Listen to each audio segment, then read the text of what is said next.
Delhi NCR is reeling under soaring air pollution. With its city's AQI today recording at around 353, the toxic air is taking a heavy toll on residents' health.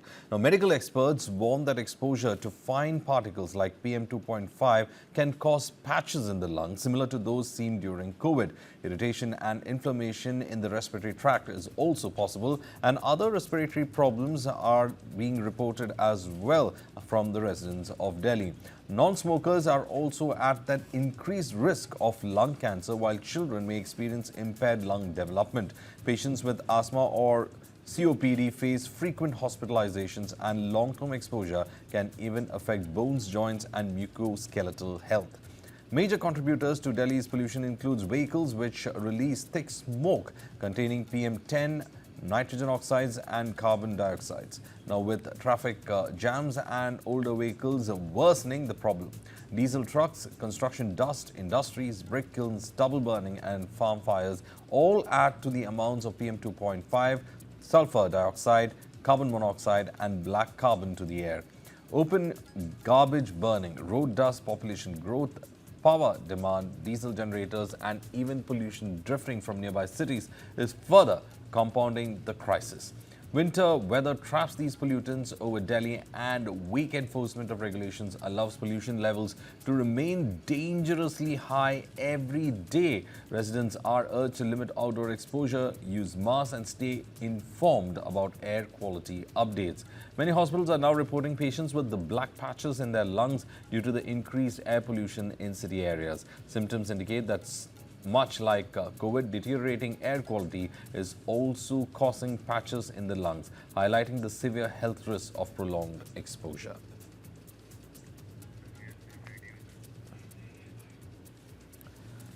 We are now joined in by Dr. Vivek Nangia, Vice Chairman and Head of Pulmonology, Max Hospitals. Dr. Vivek, you've heard how the air quality in the national capital has been deteriorating. It's not only the national capital, the NCR region as a whole. Prolonged exposure, we've come to know the kind of problems that we're looking at. But as of now, this year, in 2025, what do you see is the alarming risk, and also what's the advice you would like to give to our viewers who are trying to, in fact, understand what is the best option for them as well as for their children?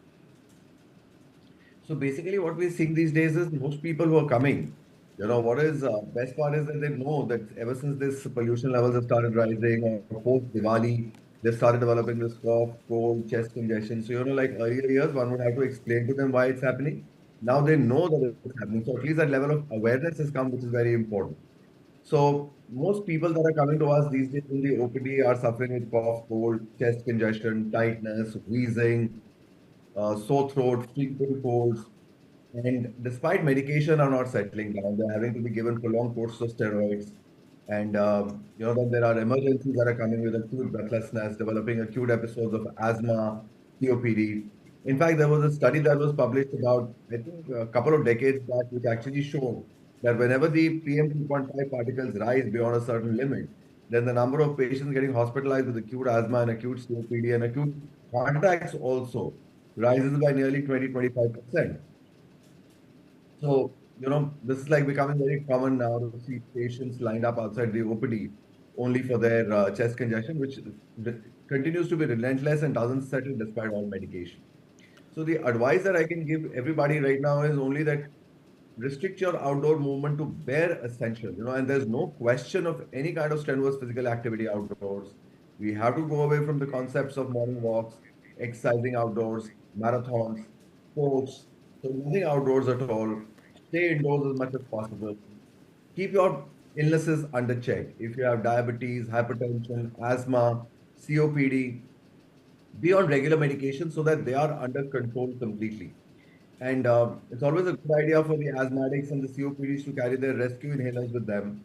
As and when they feel breathless, choked, they should take 2 extra puffs of the rescue inhaler. It's a good idea to be taking vaccinations also against flu, because this is also the time when the flu starts to rise and people get confused between the symptoms. Are they related to flu or related to air pollution? So at least there's some protection that will be provided. At the same time, it's very important to keep your indoor air as well. Indoor air can also be challenging sometimes. And let's not forget that we do open our doors and our windows in the air outside. We're not living in any airtight compartment. So air from outside would also enter inside. So at least keep your indoor air clean as much as possible. So avoid heavy carpets, heavy furnishings at this time because they trap a lot of dust. Avoid pets inside the houses. Have chimneys, smoke, and those ventilators which can actually push out the air. So it's very important to keep the indoor air clean as well. Avoid any kinds of dhoop, agarbattis, havans inside. This is also an opportunity where people should, quit smoking completely. It, as All it right. is, we are breathing such bad air outside. On top of that, if you continue smoking, you're only making your lungs worse. So I think this is the opportunity which you should take and quit smoking if you're a smoker.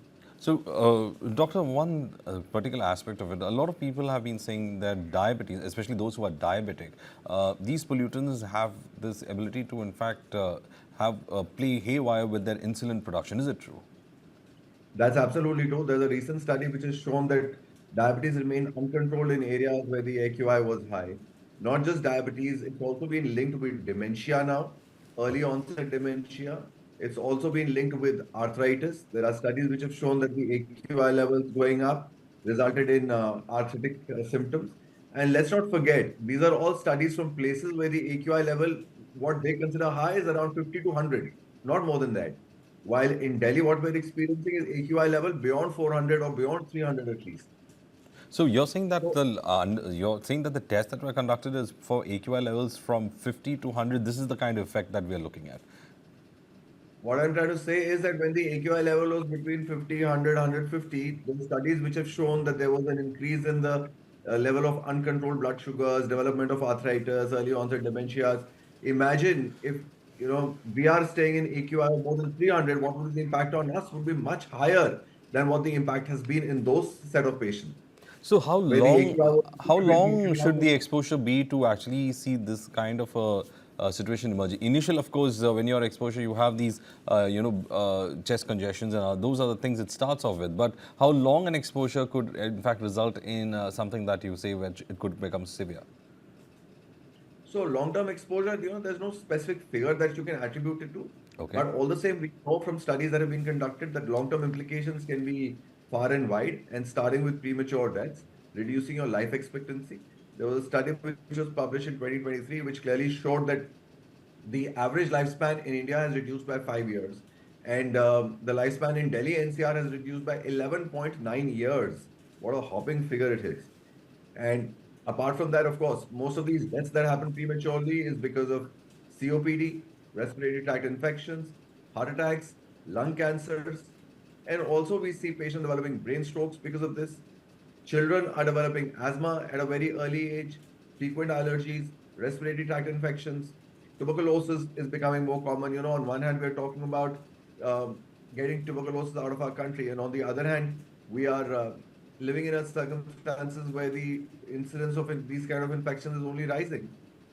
So there's a huge implication, and the most vulnerable would be young children, senior citizens of the country, pregnant ladies, plus those who are already suffering with the chronic lung disease, heart disease, kidney disease. So they're all very vulnerable. This is a vulnerable Right. group that needs to take extra care. Doctor, why is it that you see patches in the lungs? I mean, this is one thing that has come out saying that now it looks like, how it was during COVID. There are patches in the lungs. How does this happen? So I don't think we're getting patches in the lungs per se because of air pollution. What we're getting is basically people who are developing acute episodes of asthma and COPD. There's no condition that is resulting in patches in the lungs per se, unless there are infections that are happening. So it could result in infections, it could result in development of lung cancer on a long-term basis, but not in patches per se because of the air pollution like COVID. No, those are not being seen, nor have they been documented ever. All right. Also, Doctor, when we are talking about, the PM10 or the PM 2.5, how do they play havoc with the pulmonary system? Right. So a particle size of PM10 and above gets filtered at our nostril level only. So, Okay. those usually cause nasal congestion, burning of the eyes, burning on the face, maybe a sore throat, headache, those kind of symptoms. But nothing more than that. But a particle size PM 2.5 or lesser actually goes right inside your airways. It bypasses all the defense mechanisms that are existing from your nostrils to your upper airways and then into the lower airways. And once it enters into the lower airways, it has a direct access into the air sacs or the alveoli, as we call them. From there, it migrates into the blood circulation. And once it migrates into the blood circulation, it triggers off the inflammatory cascade. And it's this inflammatory cascade which then circulates in the entire body, starting on the heart, the brain, the kidneys, liver, and impacts every organ of the body slowly and steadily over the period of time. All right. And when we're talking about pregnant women, what are the precautions that they need to be having? Because there's a lot of studies that have come in saying that it could be quite dangerous for the unborn child itself. Like it could stunt their growth. It could create, in fact, problems with regard to its lung development. What is the advice that you have for them? Absolutely. So it can result in intrauterine growth retardation, premature births, poor lung function, poor lung immunity. These children who are born in such circumstances are more prone to developing respiratory allergies and poor lung functions as they grow. So the advice would be stay straightforward. They should stay indoors as much as possible and not move out. As it is for pregnant ladies, the number of medicines that we can give them is very, very limited. You can't give them all medicines because some of these medicines can be toxic to the unborn child as well, and you have to be very careful. So if they develop an acute asthma or acute breathlessness or even a minor cough, that can be really very troublesome and challenging, not only for the patient, but also for the unborn child. So they need to take extra precautions and not move out at all, stay indoors, keep your indoor air clean as well.